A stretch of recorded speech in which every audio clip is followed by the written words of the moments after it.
Plano da salvação. Logo na época, na minha conversão, eu queria ter memorizado um plano de salvação. E plano de salvação era tudo aquilo que eu tinha que falar para uma pessoa, para um amigo meu, para ele poder crer em Jesus Cristo e receber a mesma salvação que eu desfrutava. Então, para mim, plano da salvação era o que eu tenho que falar para o outro para que ele possa crer em Jesus Cristo e entregar a vida a Ele. Só que plano da salvação é mais do que isso. Plano de salvação diz respeito a tudo aquilo que Deus fez para salvar o seu povo escolhido. Então, reduzir aqui em uma aula é um desafio imenso. Por isso, nós vamos apenas naqueles pontos principais e essenciais, para a gente pensar sobre plano da salvação e sua garantia. Sua garantia diz respeito a quê? Ao fato de que, uma vez salvo, salvo para sempre. Como é que você pode ter certeza que você está salvo? Então, esse é o nosso caminhar hoje. E esse é um motivo para nós rendermos graças a Deus continuamente. Um coração continuamente alegre, jubiloso. Quando você lê o salmista dizendo assim, Senhor, renova-me a alegria da salvação, me parece muito que ele está falando para mim e para você, sem nos conhecer e pela inspiração do Espírito Santo, aquilo que nós iríamos experimentar hoje. Porque quando você entregou a sua vida a Cristo, você conheceu o amor, a graça, seu coração foi tomado de uma alegria tamanha, que você só queria saber de Jesus, só queria conhecer a palavra de Jesus, queria estar com Jesus. E aí o tempo vai passando, isso vai ficando normal. E parece que a gente não tem mais aquela alegria. Os mais antigos aqui, que são crentes há mais tempo, devem conhecer uma música de uma banda chamada Rebanhão, onde eles cantam: quero voltar ao início de tudo, encontrar-me contigo, Senhor. Quero rever meus valores, meus conceitos, quero reconstruir. E o refrão diz: eu quero voltar ao primeiro amor. Eu quero voltar ao primeiro amor. Um clamor de quem se acostumou com a salvação. Queridos, nós não podemos nos acostumar com a salvação. Porque não existe nada mais sublime, gracioso, amoroso da parte de Deus para nós. Não tem. A pessoa de Jesus é tudo aquilo que você mais poderia desejar na vida. E envolve a nossa salvação. E o problema é que nós, como seres humanos, falíveis, pecadores, nos acostumamos com a salvação. O que você tem de dúvidas sobre salvação? Quero ouvir você. Pode perguntar. Ninguém tem dúvida sobre salvação? Não estou falando dúvida da sua salvação. Dúvida sobre a salvação. O Júlio tem, espera aí. Eu creio que uma das dúvidas que paira sobre a cabeça de alguns é sobre a perda ou não da salvação. Creio que essa é uma das dúvidas. Não é a minha. Você tem certeza, né, Júlio? Glória a Deus, tá bom.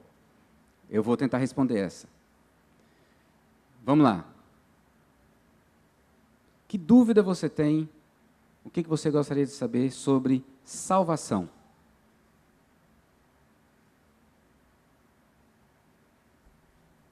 Me ajuda, gente, senão a aula não vai. Vamos lá. O que eu pensei para a nossa aula hoje? A gente vai compreender sobre a salvação e sua garantia. Meu objetivo aqui é contribuir para a sua confiança e descanso no amor de Deus. Meu desejo sincero é que você saia daqui muito mais confiante, muito mais descansado com a sua salvação. quero te ajudar a crescer na adoração a Deus, porque quando você compreende a salvação, todo o plano que foi movido para que você recebesse vida eterna, sem que você tenha merecido nada, tenha feito nada por isso, você quer viver para esse Deus, você quer adorá-lo. E como nós ouvimos hoje pela manhã, do seminarista, culto não se trata apenas da gente se reunir aqui. Adoração não acontece quando eu entro no templo e encontro com meus irmãos. Adoração é a minha vida. Culto é a minha vida. Tudo que eu faço na presença de um Deus que é onipresente. Então, tudo que eu faço tem que visar a glória dele. Não é só quando eu venho para cá. E quero te incentivar a proclamar essa verdade. Como se calar diante de tamanho presente recebido? Como se calar diante de tamanho plano que Deus tem de redimir vários irmãos que você nem sabe quem são? Nós somos uma família. Família de Jesus, família da fé, corpo de Cristo. E nós aqui, nós conhecemos. Você não conhece todo mundo aqui, tenho certeza. Você olha aqui, você não conhece todo mundo. E tem muitos que estão fora daqui e que são seus irmãos, nossos irmãos. Eu creio que todos aqui, imagino que todos aqui são discípulos de Jesus Cristo. Todos aqui, então, somos irmãos, a mesma família. Vamos viver eternamente no lar, na Nova Jerusalém, juntos, convivendo juntos. Mas tem muitos dos nossos irmãos que não estão aqui, que precisam ouvir, para celebrar com a gente, para desfrutar dessa alegria, desse amor. Então, eu quero muito, meu desejo é que, com a nossa aula aqui, com o nosso estudo, você, então, saia daqui com o coração cheio de vontade de proclamar o Evangelho. E travou aqui. Está conectado aí? Vou aproveitar a pausa aqui para eu tirar o paletó, tá, gente? Por favor, licença.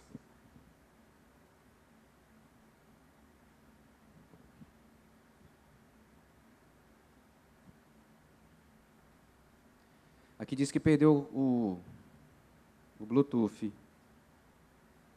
Vou conectar de novo. Conectado. Gente, hoje já viu que vai ter que ter paciência, né? Isso. Mas vocês são pacientes.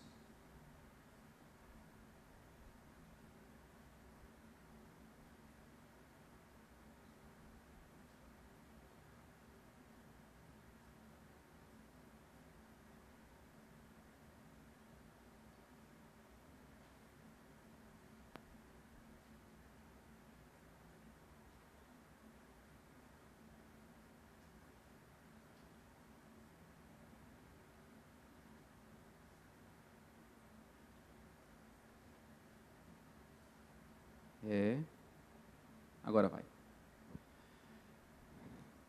Eu quero responder essas perguntas aqui para vocês. E nós vamos, na verdade, tentar responder juntos. O que nós precisamos saber? Salvação de quê? Eu preciso ser salvo de quê? Salvação por quê? Por que eu preciso ser salvo? Salvação para quê? Para que nós somos salvos? Salvação como? Como que acontece a nossa salvação? E, por último, salvação para sempre? É isso que eu quero ver com vocês. E eu quero a sua ajuda, por favor. Salvação de quê? De que você precisa ser salvo? Da morte, ok? Alguém tem mais? Sim, aí já está no pra, né? No para. Vamos no, de quê? Salvo de quê? De que eu tenho que ser salvo? Da morte, da condenação, dos pecados, da perdição. Ok. Tudo sinônimo, né? Quando a gente pensa em salvação. Salvação de quê? Nós temos que ser salvos daquilo que nos separa de Deus. O pecado entrou no mundo e nos separou de Deus. É lógico que aí, a partir daí, eu preciso ser salvo da morte. Eu preciso ser salvo de mim mesmo, porque o meu coração é um coração enganoso, e eu preciso ser salvo desse coração. Então, eu preciso ser controlado pelo Espírito Santo, que vai dominar o meu coração. Resumindo, eu preciso ser salvo do pecado. A gente põe tudo isso dentro do pecado, porque é o pecado que gerou a morte. O salário do pecado é a morte. como que eu sei disso? Então vamos lá para a Bíblia.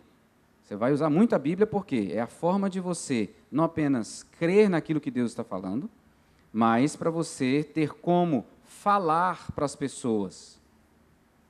Nós vamos construir um plano, e aí agora aquele plano que eu falei no início, os caminhos, o que eu tenho que falar para alguém crer em Jesus Cristo, nós vamos construindo aqui, e no final eu vou apresentar ele para vocês. Então vamos lá, Gênesis 2. Deus cria o homem à sua imagem e semelhança para viver em intimidade e relacionamento com ele. Só que o homem recebe uma ordem clara, capítulo 2, versos 16 e 17 de Gênesis. E o Senhor Deus lhe deu esta ordem: de toda a árvore do jardim comerás livremente, mas, o que, gente? Da árvore do conhecimento do bem e do mal, não pode comer. Porque se comer, o que vai acontecer? Vai morrer. Vai morrer. Se comer, vai morrer. E o casal, então, escolheu desobedecer. Adão e Eva desobedeceram. E por causa disso, morreram. Foram separados de Deus. Como que a gente sabe disso? Capítulo 3, verso de número 22. Então disse o Senhor Deus: eis que o homem se tornou como um de nós, conhecedor do bem e do mal. Assim que não estenda a mão e tome também da árvore da vida e coma e viva eternamente. O Senhor Deus, por isso, o lançou fora do jardim do Éden, a fim de lavrar a terra de que fora tomado. E expulso o homem, ele está sendo expulso da presença de Deus. Colocou querubins ao oriente do jardim do Éden e o refugir de uma espada que se revolvia para guardar o caminho da árvore da vida. Quando você estuda lá em Apocalipse a árvore da vida te dá condições de viver eternamente. Se o homem, cheio de pecado, por causa da desobediência, comesse da árvore da vida, ele estaria condenado eternamente. Deus protege o homem e diz: você não vai entrar aqui para comer da árvore da vida, porque você existiria eternamente na sua condição de pecador. E aí agora, esse homem está afastado de Deus. Pecado é toda transgressão da vontade de Deus. Ponto. Tudo que o homem faz fora da vontade de Deus é pecado. E é isso que nos afasta de Deus. Então precisamos ser salvos disso, dessa distância de Deus, dessa separação de Deus, enfim, do pecado.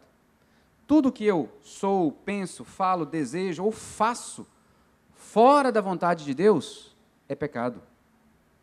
E foi isso que condenou o homem. Por causa do seu pecado, da desobediência, Adão pecou. Agora, por que isso me afetou? Por que o pecado de Adão me afetou? Por que eu sou pecador? Por que eu nasço pecador? Por quê? É difícil? Foi problema de Adão, não é problema dele. Não, é problema nosso. Todos nós somos pecadores. Como é que você responde essa para uma pessoa que você está evangelizando? Você não, isso foi problema de Adão. Eu estou aqui, sendo certinho, diante de Deus. Oi? Somos descendentes? Aonde que a gente vê isso? Na Bíblia. Como é que você prova isso na Bíblia? Para uma pessoa fala assim: eu não sou descendente, não. Nasci, eu sei quem é meu pai, meu avô, meu bisavô, meu tataravô. E se você conseguir me provar que isso chega até Adão, como é que a gente responde essa? Júnior, você responde essa? São os pais da humanidade. Como é que a gente prova isso na Bíblia?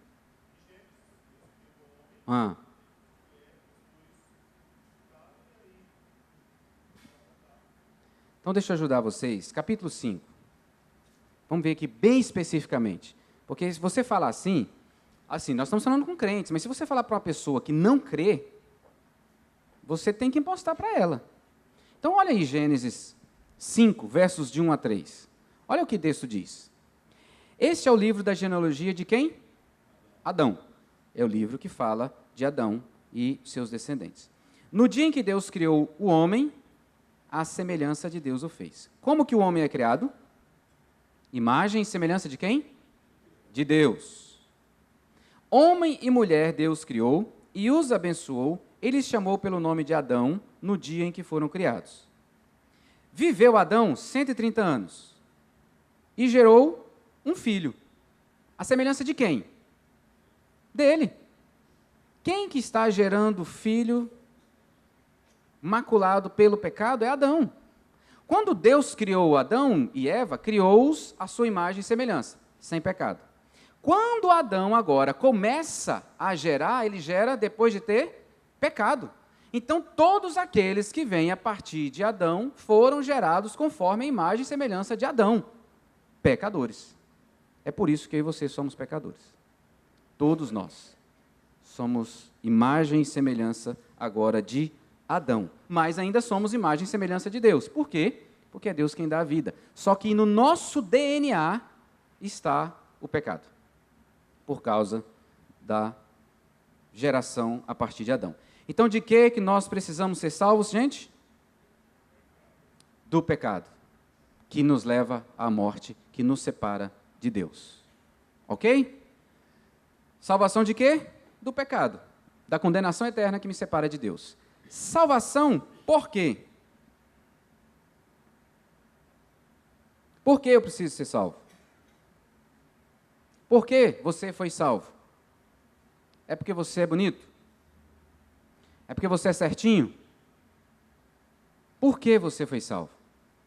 Você fez alguma coisa assim boa que Deus falou assim, rapaz, o Celso merece, eu vou dar salvação para ele. Por quê? Por causa da graça e da misericórdia de Deus. Ok. Quem mais? Por que você foi salvo? Vamos supor, você está lá no seu trabalho, feliz da vida, trabalhando, fazendo tudo direitinho. Aí chega aquele amigo seu, ateu, e fala assim, por que você foi salvo? Para ganharmos a vida eterna, para ser reconciliado com Deus. Oi? Porque era plano de Deus para mostrar a glória de Deus. Para mostrar a glória de Deus. Olha que interessante, né? Deus ama. Você concorda comigo? A Bíblia diz que Deus é amor. Primeira carta de João. Por causa do seu amor, Deus então resolve salvar aqueles a quem Ele criou, que tinha como objetivo refletir a sua glória por todo esse mundo. Então Deus criou homem e mulher, a sua imagem e semelhança, para que ao viverem, eles mostrarem Deus, refletirem o caráter de Deus. Quando o pecado entrou na vida desse homem, arrancou dele a possibilidade de refletir a glória de Deus. Aí Deus diz, então eu preciso resgatar esse homem, para que ele volte a refletir a minha glória. Só que isso já tinha acontecido na eternidade. Na eternidade, Deus já tinha tomado essa decisão, já tinha planejado isso. E essa pergunta eu pensei que fosse surgir. Se Deus é onisciente e sabia que o homem ia pecar, por que Ele não impediu que isso acontecesse? Se Deus já sabia que o homem ia pecar, por que Ele não impediu? Por causa do livre-arbítrio. Ok. O homem, o único homem que poderia, os dois, né? Adão e Eva, eram os únicos que poderiam não pecar e pecar. Eles tinham essa escolha. De lá para cá, acabou. Eu e você só pecamos. Só pecamos. Você não consegue não pecar. Não consegue não pecar. E se você disser que não peca, Jesus diz para você, você está pecando, né? Jesus diz para você que você é mentiroso. Lá na primeira carta de João, capítulo 1, a partir do verso 9. Então, Deus, que é onisciente e sabe de todas as coisas, e sabia que Adão ia pecar, já preparou e fez um pacto com o filho dele, na eternidade. Falou assim, filho, o homem vai pecar. Então, eu vou precisar de resgatar esse homem. E você vai assumir o lugar desse homem. Você vai morrer para pagar pela pena do pecado deles. Que é o quê? A morte. E Jesus topou. E glória a Deus, porque Jesus topou. É lógico que ele ia topar. Era um plano divino.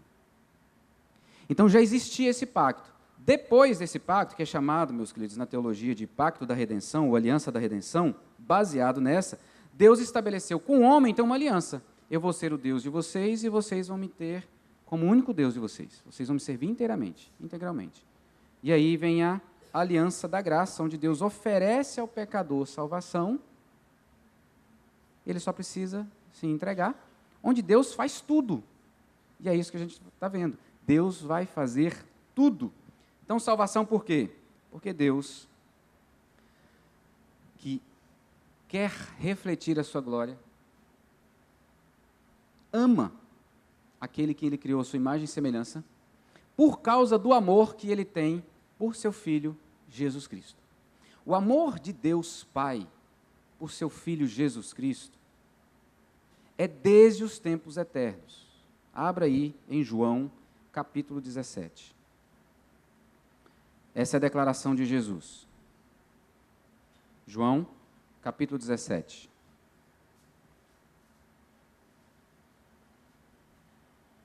Verso 24. Jesus está falando com o Pai. Pai, a minha vontade é que onde eu estou, estejam também comigo os que me deste. Quem são os que foram dados por Deus a Jesus? Todos os seus discípulos. Ok?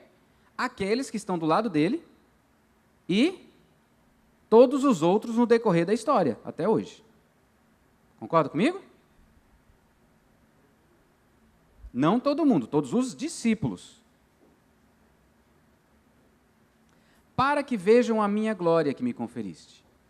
Ora, Jesus quer que os que foram dados pelo Pai a Jesus estejam com ele juntos para ver a glória dele. Por quê? Final do verso. O que é que diz? Por quê? Está no final do verso 24. Porque me amaste antes da fundação do mundo. Jesus está dizendo, o Pai me ama desde a fundação do mundo. Por isso que o Pai agora transformou homens em meus discípulos. Em outras palavras, Jesus está dizendo, meu Pai quis expandir esse amor que Ele tem por mim, levando esse amor aos discípulos, aos meus discípulos, a outras pessoas. Então, a salvação é por amor a Ele mesmo e para a glória dEle. Mas é uma demonstração clara de expansão desse amor. Porque quando eu sou alcançado por esse amor que me salvou, eu sou constrangido a viver em amor para esse que me alcançou. E em amor em direção àqueles que também foram alcançados. E em amor para que os outros que ainda não foram sejam alcançados. Porque esse é o propósito do Senhor. Salvação para quê? Leitura da semana. Se você está lendo o plano bíblico, eu espero que esteja, seguindo o nosso plano bíblico. Salmo 106, verso de número 8. Alguém leia para a gente, por favor. Mas ele nos salvou por amor do seu nome, para lhes fazer notório o seu poder. Por que Deus salvou o seu povo, na primeira parte? Por amor do seu nome. Então, por que salvação? Salvação por quê? Por causa do amor de Deus. Por Ele, por mim, por todos os discípulos que Ele quer salvar. Por todas as pessoas que Ele quer salvar que se tornarão discípulos de Jesus Cristo. Agora, a segunda parte diz para mim e para você o para quê. Para quê? O seu poder. O poder de quem? De Deus. Então, é para que a sua glória seja manifestada. Queridos, não se trata nada de mim e de você. O plano da salvação tem tudo a ver e diz respeito somente a Deus. A Bíblia é teocêntrica, ela não é antropocêntrica. Então, a salvação para quê? É para a glória de Deus. A salvação não é por minha causa, é por causa de Deus, da glória de Deus. Só que para receber glória, O que ele precisa fazer? Me salvar. Porque eu que vou glorificá-lo. É eu que vou adorá-lo. É eu que vou manifestar o seu amor, sua graça, seu perdão, sua misericórdia, e etc, etc, etc. Então, salvação para quê? Para glória de Deus. A glória de Deus foi maculada, foi manchada por causa do pecado. Então, ele quer restaurar. Há uma pergunta. Deixa eu levar o microfone aí.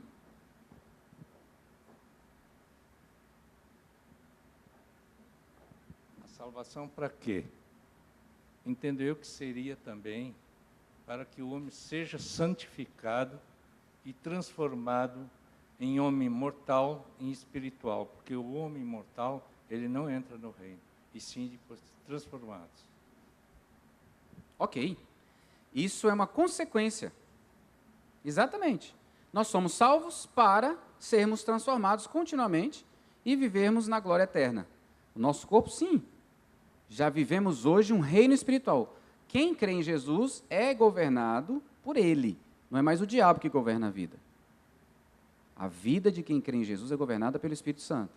E agora a gente entra, o salvo entra num processo de santificação. Então a salvação é sim para um processo de santificação. Mas o seu propósito primário é para a glória de Deus. Porque quanto mais eu for santificado, mais eu pareço com quem? Com Deus. Que se revelou a nós na pessoa de Jesus, o homem perfeito. Quanto mais santificado eu for, mais mais o fruto do Espírito aparece. E aparece revelando quem? Deus. Então tudo é para a glória de Deus. Vamos ver como é que Paulo entendeu isso? Efésios, capítulo 1.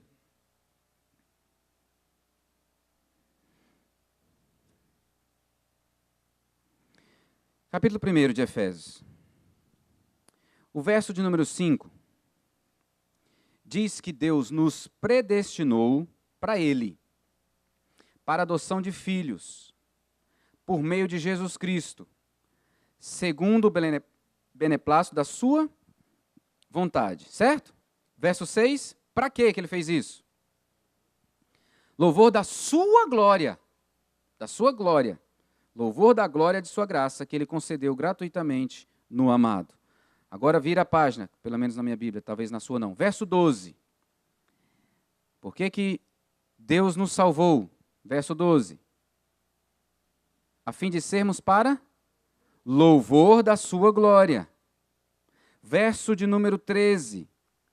Em quem também vós, depois que ouvistes a palavra da verdade, o evangelho da vossa salvação, tendo nele também crido, fostes selados com o Santo Espírito da promessa, o qual é o penhor da nossa herança, até o resgate da sua propriedade. Para quê? Para louvor da sua glória. Não se trata de mim e de você. É por isso que nós somos humilhados com o Evangelho.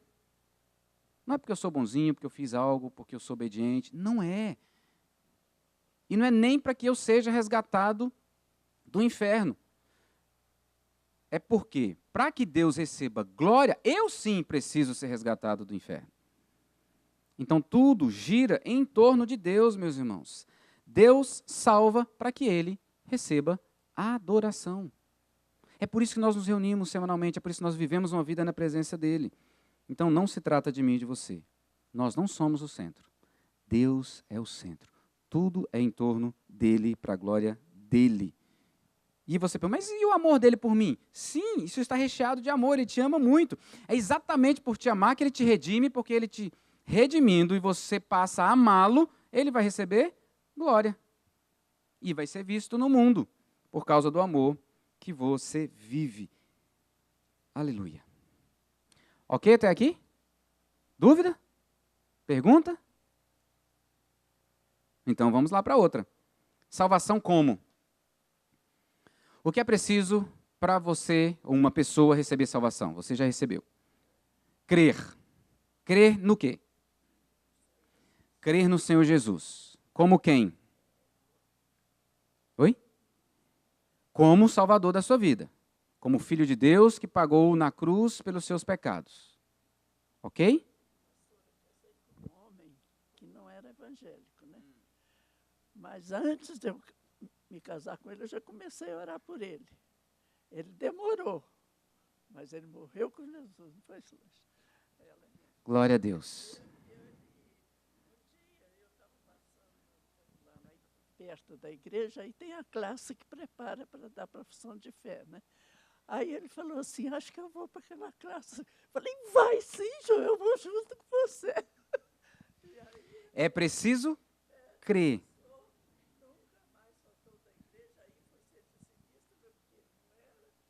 Processo de santificação.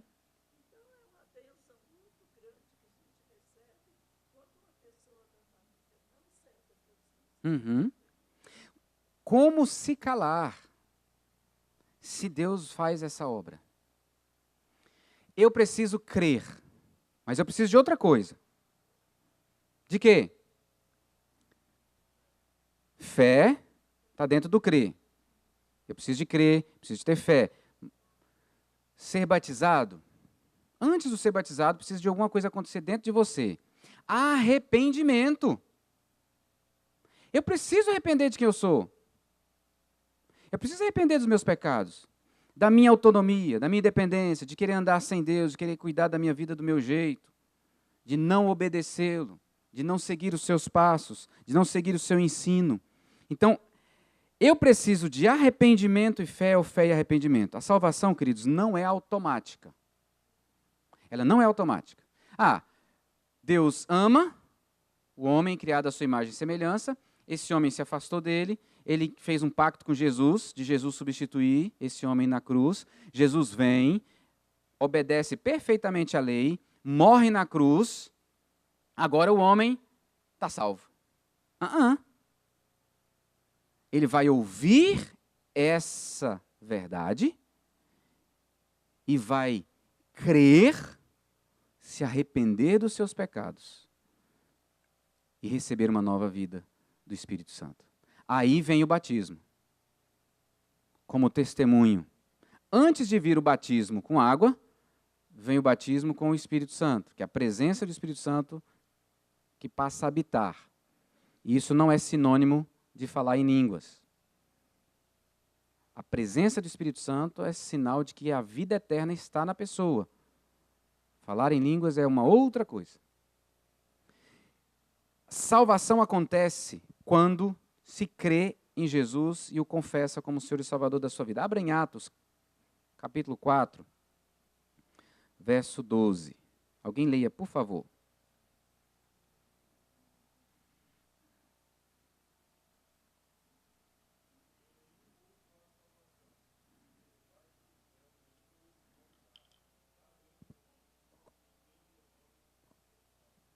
Salvação só vem em quem? Em Jesus. Não tem outro jeito. E não é salvação e mais alguma coisa.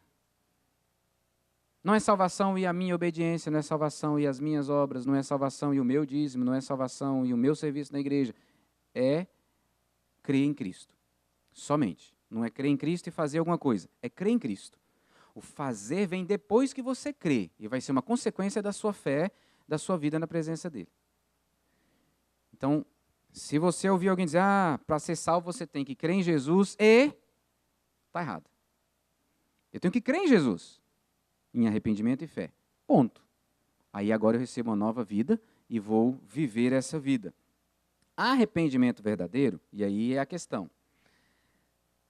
Tem uma diferença básica, né, entre remorso e arrependimento. Quem quer me ajudar com essa definição? O que é remorso e arrependimento? Ou qual a diferença entre remorso e arrependimento?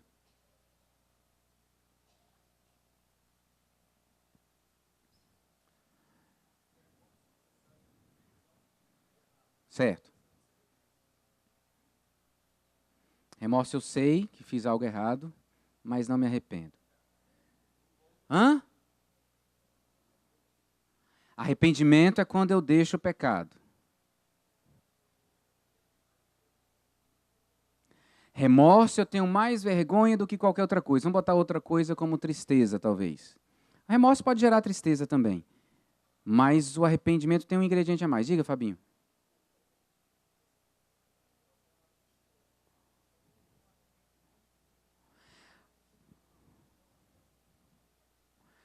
O remorso pode até ter choro, mas não tem um arrependimento por dentro, porque ela volta a fazer a mesma coisa depois. Então vamos construir. Diga, Branca. Arrependimento é marcado pela mudança de atitude. O remorso eu choro, reconheço, mas não mudo de atitude. Diga, Cláudio. O arrependimento traz frutos. Frutos de arrependimento, né? Nós vamos ler na Bíblia. Os efeitos do arrependimento. Diga, meu irmão.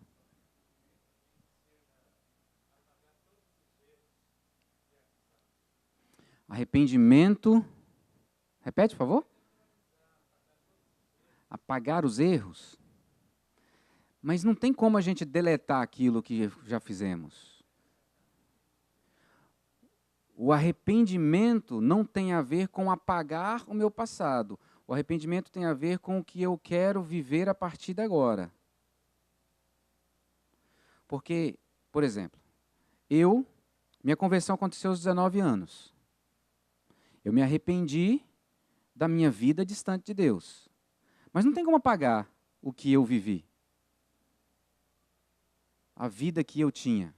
Então, vamos entender o seguinte. O arrependimento é quando você reconhece que cometeu um erro, que ofende, macula, mancha a santidade do Deus que te criou à sua imagem e semelhança. Você se sente culpado, você sofre por causa disso, e você volta-se para Deus com o propósito de não mais fazer isso. E por que eu digo com o propósito de não mais fazer isso? Porque o arrependimento verdadeiro não é garantia de que você não vai fazer o erro de novo. Não é.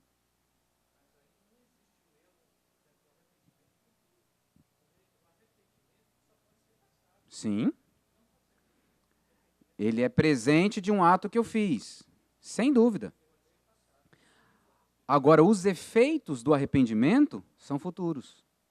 Quando eu me arrependi do que eu fiz, pedi perdão. E digo, Senhor, eu não quero fazer mais isso. E vou lutar para não fazer. Mas isso não me dá garantia que eu não vou fazer, porque eu sou pecador ainda. E aí, quando eu cair de novo, e talvez no mesmo pecado que eu me arrependi, o que eu vou ter que fazer de novo? Arrepender. A diferença é que o remorso é muito mais a minha tristeza porque descobriram, porque eu não dei conta de cumprir aquilo que eu queria ter cumprido, e não tenho forças em mim mesmo, do que uma disposição de buscar ajuda em Deus para não viver contrário à vontade dEle, sabendo que somente Ele pode me dar capacidade para isso. Salmo 79, 9. Diga. Irmãos, apenas para complementar, a diferença essencial é quem é o centro. No remorso, o centro é o homem. Ou seja, eu mesmo me arrependo pelas coisas externas que estão. No arrependimento, não. O arrependimento ele acontece porque Deus é o centro. Eu sei que eu ofendi a Deus. Eu ia até complementar com o pastor, o melhor exemplo é Judas e Pedro. Pedro e Judas, eles pecaram. Judas teve remorso e acabou se tirando a sua própria vida, enquanto Pedro, ele se arrependeu e teve uma mudança porque ele soube que ofendeu ao Senhor. Obrigado, Alex. Salmo 79, 9. Alguém leia, por favor.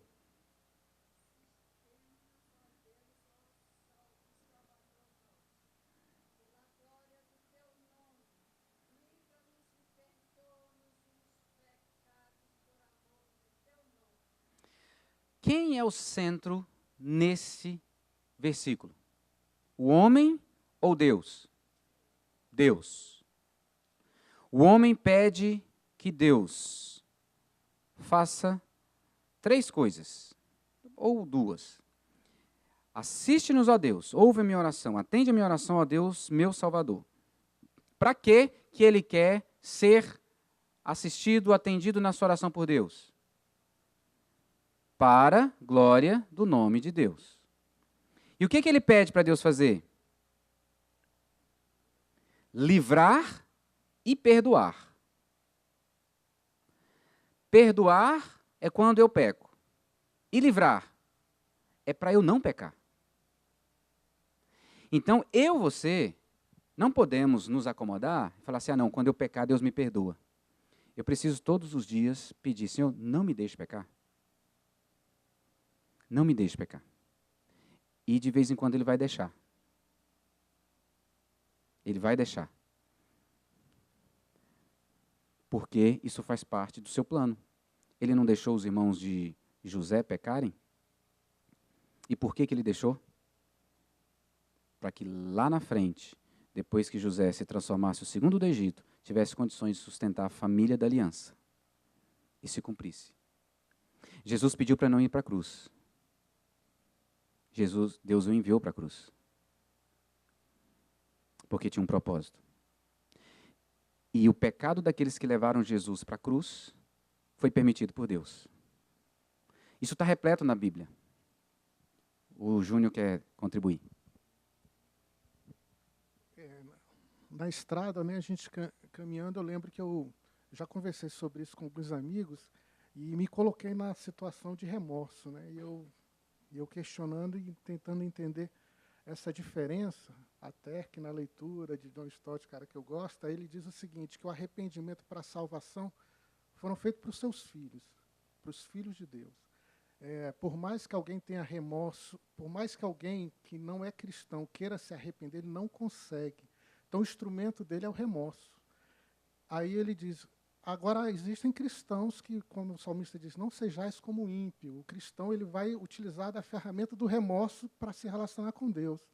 E Deus ensinando, esse não é o instrumento natural, é o arrependimento.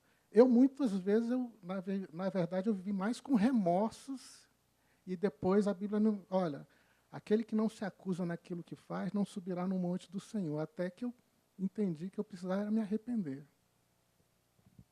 Obrigado, Júnior. Nós temos... o nosso coração é assim, né? Enganoso. Eu estava refletindo sobre isso. Por que o coração da gente é enganoso? Ele não é enganoso só porque nos leva a fazer coisas erradas. Nos engana para fazer coisas erradas. O coração enganoso significa que ele nos faz acreditar que as coisas que fazemos achando que são certas, são erradas. O coração nos engana de tal maneira que nós agimos achando que estamos fazendo certo e, na verdade, é tudo errado. Então, eu posso estar lá cheio de remorso, achando que eu estou arrependido. Porque o remorso está apontando para mim, para a minha preocupação, aquilo que me ofendeu, a vergonha que eu passei, porque o que as pessoas vão pensarem, porque eu não dei conta de vencer o meu pecado. Enquanto que o arrependimento diz, Senhor, eu ofendi a tua santidade, eu não quero ferir a tua santidade, eu não quero macular a tua santidade, eu quero que o Senhor seja visto para que as pessoas conheçam o Senhor. Mas eu preciso caminhar. Salvação como? A pessoa precisa, resumindo, o que ela precisa? Reconhecer que é pecador, que nasceu em pecado, como nós vimos, descendência de Adão, e continua pecando. Ela precisa entender que para ter acesso a Deus, ela precisa do arrependimento. Ela precisa reconhecer que tudo que ela faz é insuficiente. Tudo que ela puder fazer é insuficiente para ser salvo. Arrepender-se dos seus pecados, crer em Jesus Cristo e confessá-lo como seu Senhor e Salvador. Agora, como é que uma pessoa faz isso? Só quando Deus leva ela a fazer isso. Então vamos ler 2 textos para isso. Primeiro, Efésios, capítulo 2, verso 8. E outra pessoa abra, por favor, em Atos, eu vou ler o de Efésios, peço que alguém abra em Atos 16, 14. Efésios 2, 8 diz, porque pela graça sois salvos. A salvação é graça. Não há mérito. Você recebeu. Mediante a fé. É preciso ter fé para receber uma salvação de graça que você não fez nada para receber. Isto não vem de vós, é dom de Deus. A fé é um dom que Deus te dá para você crer em Jesus e receber a graça da salvação. Atos 16, 14.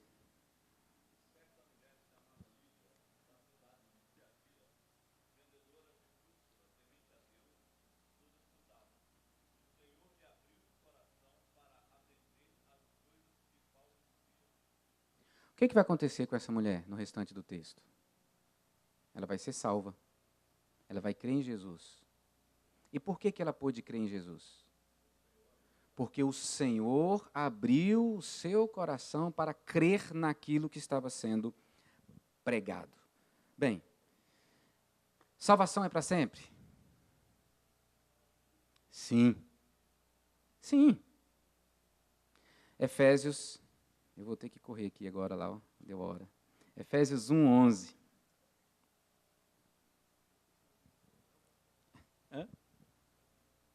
Não tem cristão ping-pong.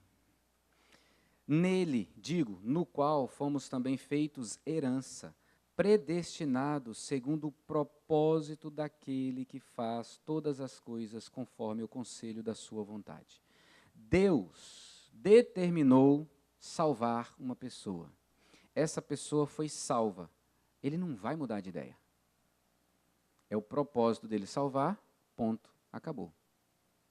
Uma vez salvo, salvo para sempre. Então Deus tem um propósito de salvar. E Deus tem o poder para salvar. 1 João 4:14. Nós lemos assim, 4:4. Filhinhos, vós sois de Deus e tendes vencido os falsos profetas. Porque maior é aquele que está em vós do que aquele que está no mundo. Deus tem poder para te salvar, te conduzir, e não é mais aquele que domina o mundo, o diabo, debaixo da autorização de Deus, que vai reinar sobre a vida de quem salvou. Essa é a forma que nós falamos, ou temos convicção de que somos salvos uma vez salvos, salvos para sempre. Deus tem propósito em me salvar e Deus tem poder para me salvar. Agora, olhando para a pessoa de Jesus, Romanos 8, 33 e 34. Vamos olhar para a pessoa da Trindade, Pai, Filho e Espírito Santo, para a gente ter certeza da nossa salvação. Olhando para o Pai tem um propósito e tem poder para isso. Olhando para o Filho, Romanos 8, 33 e 34, nós lemos: quem intentará a acusação contra os eleitos de Deus, aqueles a quem Deus escolheu e salvou? É Deus quem os justifica, é Deus quem os torna justos, é Deus que os salva. Quem os condenará? É Cristo Jesus quem morreu, ou antes, quem ressuscitou, o qual está à direita de Deus e também intercede por nós. Então você pode ter certeza da sua salvação, porque Jesus morreu no seu lugar, Jesus ressuscitou para confirmar que ele venceu a morte e agora você pode ter vida. Jesus intercede por você. E quanto ao Espírito Santo? Aí nós vamos lá para Efésios, de novo. Nós já lemos, nós vamos ler de novo, para agora você enxergar isso. 1, 13 e 14. Em quem também vós, depois que ouvistes a palavra da verdade, o evangelho da vossa salvação, tendo nele também crido, o que eu preciso para crer? Ouvir a palavra da verdade, o evangelho. Depois que vocês ouviram a palavra da verdade do evangelho, que vocês creram, vocês foram o quê? Selados. Com o quê? Com o Espírito Santo da promessa, o qual é o penhor da nossa herança até o resgate da sua propriedade, para a glória de Deus. O que é selo e o que é penhor? Vamos lá, me ajuda, gente. Mais 5 minutinhos. O penhor é um bem que eu dou para dizer, eu vou pagar e você me dá de volta, certo? E o selo? Selo inviolável? Uma marca? Propriedade. Quem aqui tem boi? Antigamente os boizinhos sofriam, né? Como é que eles eram marcados? Esquentava o ferro, aí onde aquela vaca, aquele boi andasse, é do Alex. Tem aqui um A, é do Alex. É dele. Aí Paulo usa essa figura, é lógico que ele não está pensando em boi, tá, gente? Ele está pensando em escravos. Os escravos eram marcados. O selo. Existe um selo em mim e em você dizendo, é propriedade exclusiva de Deus. Não tem como mudar mais. E o penhor? O Espírito Santo habita em nós para dizer, aqui, ó, aqui está a garantia de que pertencem a Deus e de que vão viver com Ele eternamente. Pois não, senhor?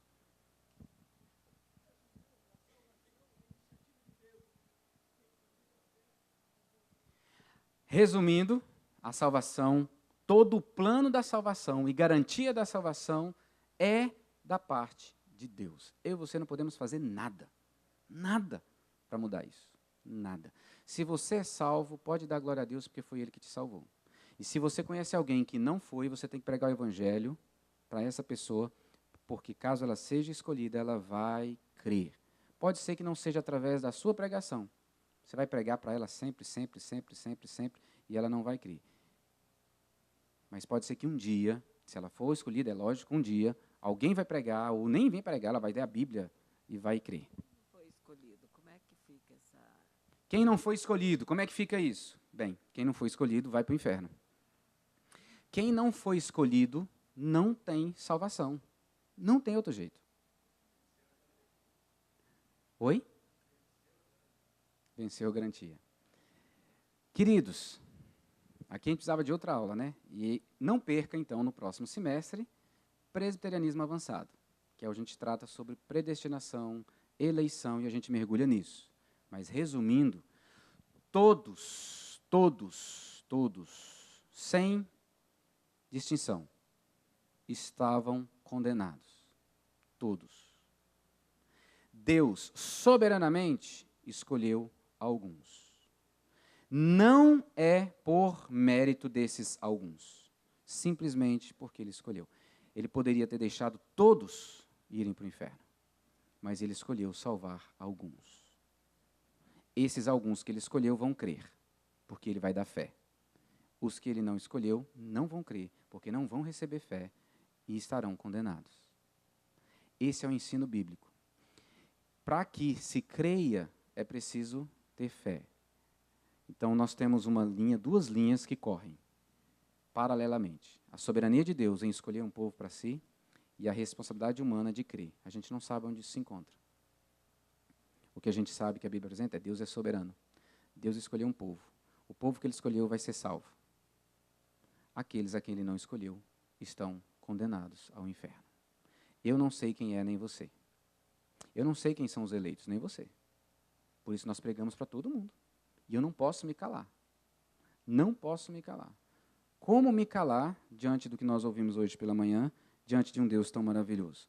Eu preciso encerrar? A irmã pediu a palavra lá. Diga, minha querida.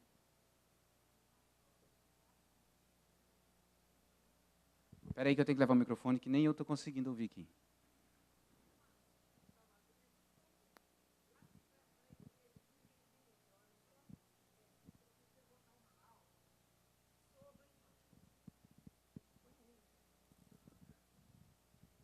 Para a gente entender melhor a questão da salvação, queridos, se nós entendermos desde Gênesis 3,15, quando Deus estabelece o plano da salvação, que um dia aconteceria, a gente tem que entender também a história desde o começo, que o pastor desce para nós as alianças, pastor.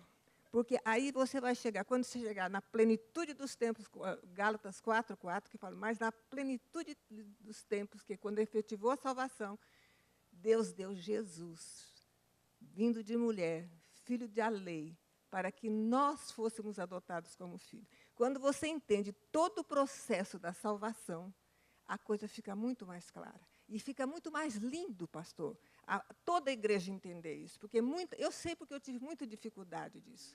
Mas eu tinha muito interesse em saber, e estudei e aprendi, pastor. As alianças. Faz um programa para o ano que vem falando das alianças, pastor. É muito lindo, porque quando chegar na salvação, você vai ter outra visão da salvação. Tá bom? Como eu comecei a aula dizendo que nós íamos ver alguns princípios, né, e alguns ensinos, dúvida, peraí, você tira comigo, particular. Pode ser? Como eu disse, se a gente pensar no plano de Deus, que eu comecei falando assim, o plano de Deus, ele está contido aqui na Bíblia inteira. Então, ele é amplo, sem dúvida. e parte das alianças. Por isso eu comecei também falando das duas primeiras alianças. A aliança da redenção e a aliança da graça. Então, obrigado, está registrado. O Alex já está aqui pensando como é que nós vamos fazer isso. Porque, de fato, começa com a promessa. Na verdade, não começa nem com a promessa de Deus em Gênesis 3,15. Começa com Deus Pai e Deus Filho assumindo um pacto, uma aliança de que Jesus viria ao mundo para resgatar um povo para Deus. Tá? Começa assim. Aqui não está funcionando, provavelmente parou de funcionar de novo. Passa aí, meu querido, por favor, para a gente terminar. Pode passar, porque as perguntas já foram. Eu queria terminar com essas duas afirmações. A primeira de Bavinck e a segunda de Michael Reeves. Bavinck é um teólogo sistemático. Todas as religiões buscam um caminho de salvação. Todas elas. Todos os seres humanos anseiam por felicidade porque o coração humano foi criado por Deus. E Deus é um Deus feliz. É um Deus alegre, é um Deus pleno, é um Deus realizado em si mesmo. Todas as outras religiões buscam a redenção por meio da ação humana. O que eu vou fazer para receber essa salvação? A salvação é exclusivamente um dom da graça. Deus elege seu povo, entra em uma aliança com ele, uma aliança que requer obrigações recíprocas de amor e obediência. Próximo slide. Tão certo como Cristo está na glória, os seus têm de juntar-se a ele. A cabeça não pode usufruir da glória sem o corpo. Se Jesus te salvou e você é parte da igreja, e ele é a cabeça da igreja, e ele já está na glória, você vai para lá. Porque você é corpo e não tem como a cabeça ficar lá, desfrutando da glória sem o seu corpo. Nós estaremos lá, todos nós, um dia.